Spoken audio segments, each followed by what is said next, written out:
Welcome to Prajagalam. నేను మీ దండుపాటి కోటేశ్వరరావు. ప్రపంచం మొత్తం యూట్యూబ్తో నడుస్తుంది. చాలామంది షార్ట్లైట్ అని లేకపోతే పత్రికలు అని చెప్పుకుంటున్నారు. వాటి కొరకు ఎవరు అంటే డిస్కషన్ చేసి సీనియర్స్ జూనియర్స్ అనేది ఎక్కడైనా ఉంటుంది. తండ్రి కొడుకులకి తాత మనకు తేడా ఉన్నట్టు ఉంటుంది. వాళ్ళని గౌరవించడం 100% అది వాస్తవం. ఈరోజు ఎందుకు చెప్తున్నాం అంటే రవీంద్ర భారతిలో మన తెలంగాణ సీఎం రేవంత్ రెడ్డి గారి మాటల్లో ఏదో 4-5 ఛానళ్ళు వారికి వ్యతిరేకంగా యూట్యూబ్ ఛానల్ కానీ పత్రిక కూడా చెప్పారు ఆయన. చాలామంది మన కుద్లాపూర్లో మీ యూట్యూబ్ ఛానల్ తీయడానికి ఎవరికి రైట్స్ ఉండవు. జర్నలిస్ట్గా మీరు గుర్తించకపోవచ్చు. ప్రజల సమస్యల్ని వెలికి తీసేది ఎక్కడైనా ఇమీడియట్గా ఏదైనా జరిగింది అది మంచా చెడని చెప్పేది యూట్యూబ్. మీరు ఎప్పుడు వేస్తారు?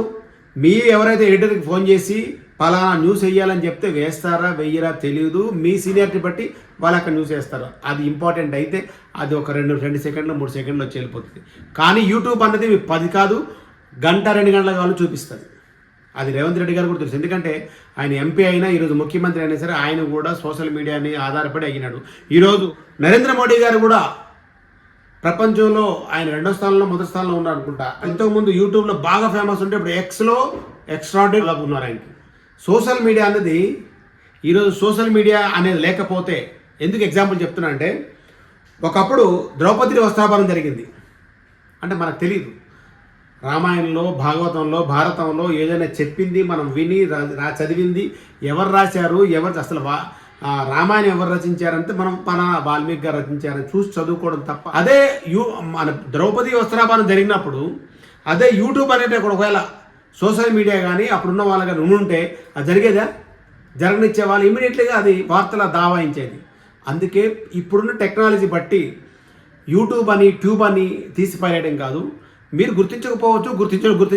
గుర్తించవచ్చు కానీ భయపడే వాళ్ళు భయపడతారు. ఎవరో 4-5 ఛానళ్ళు ఉన్నాయి. ఇప్పుడు తీర్మార్మల్ అని ఉన్నాడు, ఆయన కొన్ని లక్షల మంది ఫాలోవర్స్ ఉన్నారు. ఆయన మీ పార్టీ ఎమ్మెల్సే కానీ మీకు వ్యతిరేకంగా మాట్లాడుతుంటారు. ఎవరి కొరకు చాలామందికి విమర్శించడము లేకపోతే పాత్రికేయులు కూడా అంటే ప్రింట్ మీడియాకు కూడా ఈరోజు రేవంత్ రెడ్డి గారు ఏమన్నారో ఒకసారి చూద్దాం. ఇప్పుడు విపరీతం ఎట్లయిపోయిందనంటే అసలు కంటే కొసనలు ఎక్కువైపోయింది. ఎవరు ఏ ట్యూబో తెలుస్తలేదు మాకు. ఇక్కడ అసలు కొసరు ఎమ్మెల్సీ జెడ్పీటీసీ ఎమ్మెల్యే ఎంపీ ముఖ్యమంత్రి చాలా చిన్న వయసులో తొందరగా అయ్యారు. ఎలా అయ్యారు? అసలైందా కొసరైందా అని రేవంత్ రెడ్డి గారు చెప్పాలి.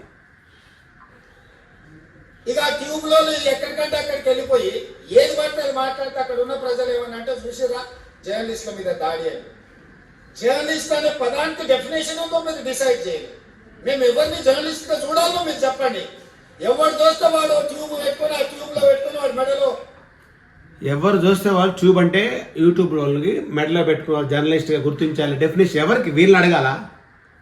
ఎవరి ఆస్తులు ఎంత ఉన్నాయి చెప్పండి. ఎవరైతే మీరు అడగాలనుకుంటున్నారో ఎవరినైతే మీరు చర్చించాలనుకుంటున్నారో ఎవరికి జీతాలు లేవు ఎలా బతుకుతున్నారో వాళ్ళని అడగండి. వాళ్ళు చెప్తారు మీరు ఎలా బతుకుతున్నారు అని చెప్పమనండి. అప్పుడు యూట్యూబ్ వాళ్ళు కూడా చెప్తారు.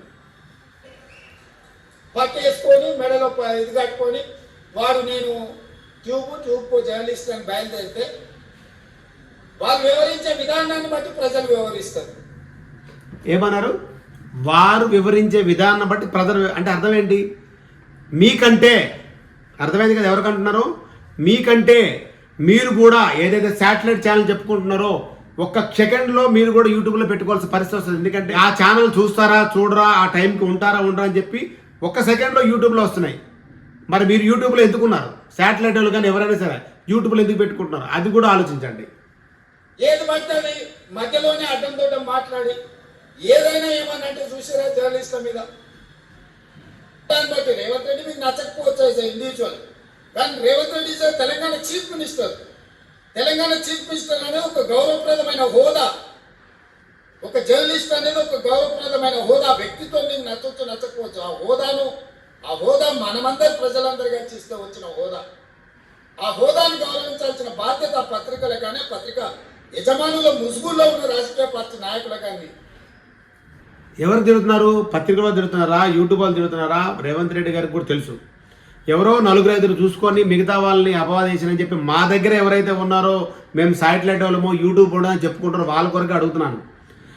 రేవంత్ రెడ్డి గారు చెప్పింది, రేవంత్ రెడ్డి గారు కానీ, ప్రధానమంత్రిగా ఉన్న మోడీ గారు కానీ, లేకపోతే బరాక్ ఒబామా కానీ, లేకపోతే ఇప్పుడున్న ట్రంప్ ఎలక్షన్లో ఉన్న వాళ్ళు కానీ ఎవరైనా సరే సోషల్ మీడియా లేనిదే వాళ్ళు ఎదగరు. ఒకప్పుడు మీరు ఎప్పుడో వార్తలు వేస్తే పొద్దున్న వస్తే పేపర్ చదువుకొని వెళ్ళేవాళ్ళు. ఇప్పుడు అప్పటి వరకు అవసరం లేదు. మీ పేపర్ పొద్దున్న వస్తుంది, మీ ఛానల్ సాయంత్రం చూస్తారు, ఎప్పుడు చూస్తారో తెలియదు. ఇప్పుడు అట్లా కాదు, ఒక సెకండ్లో వెళ్ళిపోతుంది. ఒక సెకండ్లో యూట్యూబ్ కాకపోతే ఫేస్బుక్లో వెళ్తుంది, ఫేస్బుక్ లేకపోతే ఇన్స్టాగ్రామ్ వెళ్తుంది, ఇన్స్టాగ్రామ్ వెళ్తే సోషల్ మీడియాలో ఎక్స్ ద్వారా వెళ్తుంది. చాలా ఉన్నాయి. దయచేసి రేవంత్ రెడ్డి గారు చెప్పింది యూట్యూబ్ వాళ్ళంతా అణచివేయాలని చెప్పి కొంతమంది అనుకుంటారు, వాళ్ళ కొరకు కాదు. మీరు బాగా అర్థం చేసుకోండి.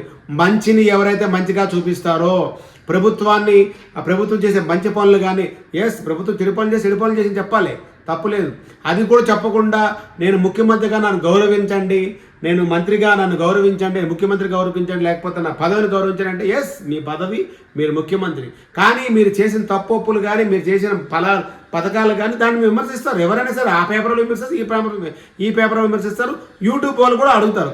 దానికి మీ దగ్గర సమాధానం ఉందా లేదని చెప్పాలి. ముఖ్యమంత్రి గారు చెప్పారు కదా అని చెప్పి కొంతమంది ఉన్న వాళ్ళందరూ మాదే గొప్పదే అనుకుంటే ఎవ్వరూ యూట్యూబ్ను అణచివేయలేరు.